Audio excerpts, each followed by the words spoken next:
ସମସ୍ତଙ୍କୁ ସ୍ୱାଗତ ଅଭିନନ୍ଦନ। ଆଜି ଆମେ ଦଶମ ଶ୍ରେଣୀର ଇତିହାସ ରାଜନୀତି ବିଜ୍ଞାନ ପୁସ୍ତକର ପ୍ରଥମ ଅଧ୍ୟାୟର ପଞ୍ଚମ ପାଠ ସୁଭାଷ ଚନ୍ଦ୍ର ବୋଷ ଓ ଭାରତୀୟ ଜାତୀୟ ସେନା ବିଷୟରେ ଆମେ ଆଜି ଆଲୋଚନା କରିବା। ଯେଉଁ କେତେଜଣ ମହାପୁରୁଷ ନିଜର ତ୍ୟାଗ ଓ ବଳିଦାନରେ ଭାରତୀୟ ସ୍ୱାଧୀନତା ସଂଗ୍ରାମକୁ ଗୌରବାନ୍ୱିତ କରିଛନ୍ତି, ସେମାନଙ୍କ ମଧ୍ୟରେ ସୁଭାଷ ଚନ୍ଦ୍ର ବୋଷ ହେଉଛନ୍ତି ଅନ୍ୟତମ। ଭାରତର ସ୍ୱାଧୀନତା ସଂଗ୍ରାମକୁ ସୁଭାଷ ଚନ୍ଦ୍ର ବୋଷଙ୍କର ଅବଦାନ ହେଉଛି ଅବିସ୍ମରଣୀୟ। ଭାରତୀୟ ସ୍ୱାଧୀନତା ସଂଗ୍ରାମରେ ସେ ଗାନ୍ଧିଜୀଙ୍କୁ ଯଥେଷ୍ଟ ସମ୍ମାନ ଦେଉଥିଲେ ସୁଦ୍ଧା ତାଙ୍କର କେତେକ ନୀତିକୁ ସେ ବିରୋଧ କରିଥିଲେ। ଜୟ ହିନ୍ଦ ଓ ଦିଲ୍ଲୀ ଚଲୋ ସ୍ଲୋଗାନ ଦେଇ ସୁଭାଷ ବୋଷ ଭାରତୀୟମାନଙ୍କ ମଧ୍ୟରେ ଉନ୍ମାଦନା ସୃଷ୍ଟି କରିପାରିଥିଲେ। ତାହା ଆଜି ପର୍ଯ୍ୟନ୍ତ ପ୍ରତ୍ୟେକ ଭାରତୀୟଙ୍କ ମନରେ ଅଭୁଲା ସ୍ମୃତି ଭାବରେ ରହିଅଛି। ଆମେ ପଢ଼ିବା ସୁଭାଷ ଚନ୍ଦ୍ର ବୋଷଙ୍କର ଆଦ୍ୟ ଜୀବନ ଓ ଶିକ୍ଷା। ସୁଭାଷ ଚନ୍ଦ୍ର ବୋଷ 1897 ମସିହା ଜାନୁଆରୀ 23 ତାରିଖରେ ଓଡ଼ିଶାର କଟକଠାରେ ଜନ୍ମଗ୍ରହଣ କରିଥିଲେ। ତାଙ୍କ ପିତାଙ୍କ ନାଁ ହେଉଛି ଜାନକୀ ବୋଷ। ସେ ହେଉଛନ୍ତି ଜଣେ ଆଇନଜୀବୀ। ତେଣୁ ତାଙ୍କର ବାଲ୍ୟ ଶିକ୍ଷା ଯଦି ଦେଖିବା, ସେ କଟକର ରେଭେନ୍ସା କଲେଜିଏଟ୍ ସ୍କୁଲର ଛାତ୍ର ଥିବା ସମୟରେ ଛାତ୍ରମାନଙ୍କୁ ସଂଗଠିତ କରି ସ୍କୁଲ ହଷ୍ଟେଲରେ କ୍ଷୁଦିରାମ ଶହୀଦ ଦିବସ ପାଳନ କରିଥିଲେ। ତେଣୁ ସେ ତାଙ୍କର ମାଧ୍ୟମିକ ଶିକ୍ଷା ସମାପ୍ତ କରି କଲିକତା ସ୍ଥିତ ପ୍ରେସିଡେନ୍ସି କଲେଜରେ ଦର୍ଶନ ଶାସ୍ତ୍ରର ଅଧ୍ୟୟନ କରିଥିଲେ। ସେହି ସମୟରେ ରାମକୃଷ୍ଣ ପରମହଂସ, ସ୍ୱାମୀ ବିବେକାନନ୍ଦ ଓ ରବୀନ୍ଦ୍ରନାଥ ଠାକୁର ପ୍ରମୁଖ ମହାମନୀଷୀମାନଙ୍କର ବାଣୀ ଦ୍ୱାରା ସେ ଗଭୀର ଭାବରେ ପ୍ରଭାବିତ ହୋଇଥିଲେ।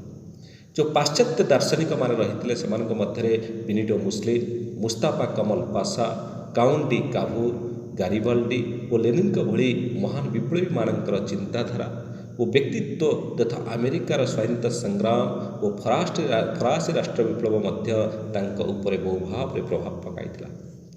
ସେ ପ୍ରେସିଡେନ୍ସି କଲେଜ ପଢ଼ୁଥିବା ସମୟରେ କଲେଜରେ ଏକ ଦୁର୍ଭାଗ୍ୟଜନକ ଘଟଣା ଘଟିଥିଲା। ତେଣୁ ସେଠାରେ ଭାରତ ବିରୋଧୀ ବ୍ରିଟିଶ ପ୍ରଫେସର C.F. ଓଟେନଙ୍କୁ ଥରେ ସୁଭାଷ ବୋଷଙ୍କ ଉପସ୍ଥିତିରେ ମାଡ଼ ମରାଗଲା। ଏହି ଘଟଣାରେ ସୁଭାଷ ଚନ୍ଦ୍ର ବୋଷ ଆକ୍ରମଣକାରୀମାନଙ୍କର ନାମ ପ୍ରକାଶ କଲେ ନାହିଁ କି ନିଜକୁ ନିର୍ଦ୍ଦୋଷ ବୋଲି ମଧ୍ୟ କହିଲେ ନାହିଁ। ଏହି ଘଟଣା ପାଇଁ ସେ କ୍ଷମା ନ ମାଗିବାରୁ 1916ରେ ତାଙ୍କୁ ପ୍ରେସିଡେନ୍ସି କଲେଜରୁ ବହିଷ୍କାର କରାଗଲା। ପରେ ଅବଶ୍ୟ ସେ କଲିକତାର ସ୍କଟିଶ ଚର୍ଚ୍ଚ କଲେଜରେ ନାମ ଲେଖାଇଲେ। ସେ ସେଠାରେ ଦର୍ଶନ ଶାସ୍ତ୍ର ସମ୍ମାନରେ ପ୍ରଥମ ଶ୍ରେଣୀରେ ସ୍ନାତକ ଡିଗ୍ରୀ ହାସଲ କରିଥିଲେ।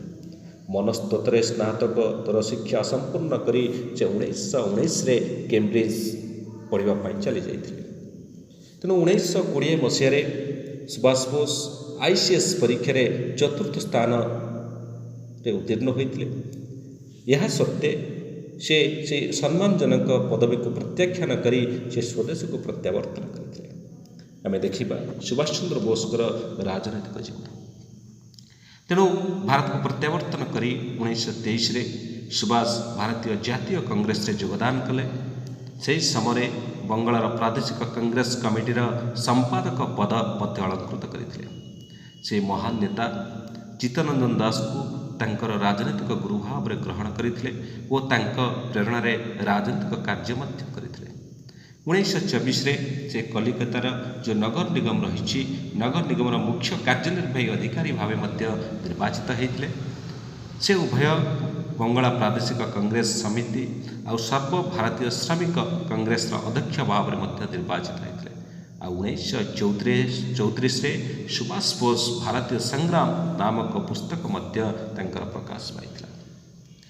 ସୁଭାଷ ଚନ୍ଦ୍ର ବୋଷଙ୍କର ଅସୀମ ସାହସ, ଦେଶପ୍ରେମ ଯୋଗୁଁ ସେ ଜନସାଧାରଣଙ୍କ ଅତ୍ୟନ୍ତ ପ୍ରିୟଭାଜନ ହୋଇପାରିଥିଲେ।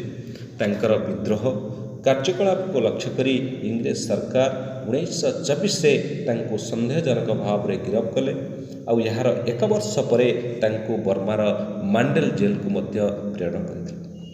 ଆମେ ଦେଖିବା 1938 ମସିହାରେ ହରିପୁର ଅଧିବେଶନ, ଯେଉଁ ଭାରତୀୟ ଜାତୀୟ କଂଗ୍ରେସ ଯେଉଁ ହରିପୁର ଅଧିବେଶନ ହୋଇଥିଲା, ସେ ହରିପୁର ଅଧିବେଶନରେ କଂଗ୍ରେସର ସଭାପତି ପଦ ମଧ୍ୟ ଅଳଙ୍କୃତ କରିଥିଲେ।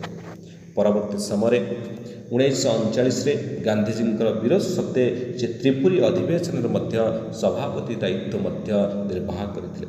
କିନ୍ତୁ ପରବର୍ତ୍ତୀ ଅଧିବେଶନରେ ଗାନ୍ଧିଜୀଙ୍କ ସହିତ ତାଙ୍କର ମନୋମାଳିନ୍ୟ ବା ମତଭେଦ ହେବାରୁ ସୁଭାଷ ଚନ୍ଦ୍ର ବୋଷ ଜାତୀୟ କଂଗ୍ରେସ ତ୍ୟାଗ କରି 1939 ମେ 3 ତାରିଖରେ ଫରୱାର୍ଡ ବ୍ଲକ ନାମକ ଏକ ନୂତନ ରାଜନୈତିକ ଦଳ ପ୍ରତିଷ୍ଠା କରିଥିଲେ।